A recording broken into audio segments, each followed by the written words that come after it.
teaching impulse control at the door, I like to make sure that the dog is doing a lot of the problem solving. I want the dog to make an independent choice to restrain himself.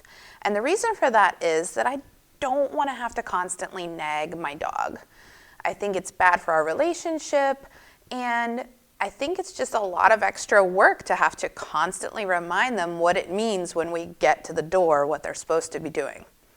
So when I'm training the dog, I want to put a lot of extra thought into teaching them that the door is actually the cue, that they don't need to wait for a verbal cue from me. So the door right now might be the cue for them to dart and dash and scratch and jump, whatever that they're doing that's driving you nuts.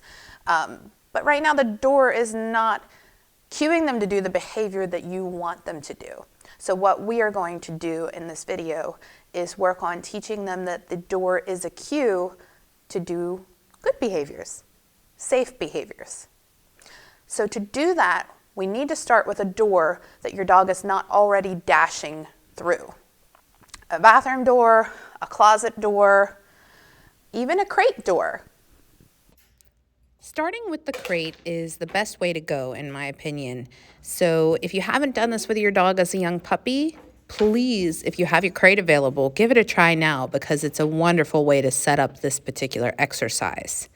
So what I'm doing is touching the door and teaching the dog that treats come down in the back of the crate when I open the door.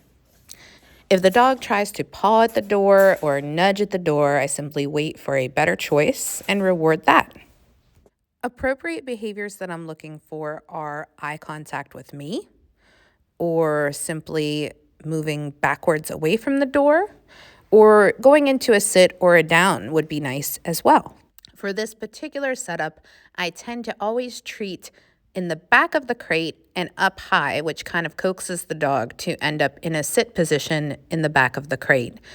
And so this way, we can teach the dog to wait in the back of the crate while the door opens. From there, we just repeat these steps until the dog is very fluent with this activity. And then we can install a bit of a release cue, which you may have already seen me practicing a couple times in this clip. To teach the release cue, all you have to do is say free and toss a treat out of the crate. When you go to generalize this exercise to an actual door that leads outside, be sure that you have a leash on your dog. That's very important. Just kind of open the door ever so slightly and allow your dog to problem solve. Yes. Another great thing that you can work on is seeing if your dog can hold a sit stay while you open and close the door without moving. So some dogs might not be able to do that right away, and you might need to start with having them sit while you simply touch the door, or while you jiggle the doorknob, or while you just slightly open it and close it again. Here I am working on this exercise with the utility closet door. I start out by just touching the door and then jiggling the doorknob. Here I'm actually rewarding not only for this dog sitting, but I am rewarding for eye contact. When he looks at the door, I wait for him to look back at me, and then I say yes and reward him. Once he seems to understand what we're doing, then I start to make it a little bit harder. I open the door just a little bit, and then I really start to open it wider and wider until I eventually am able to completely open the door.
have the tools to get started on establishing clear communication with your DoorDasher.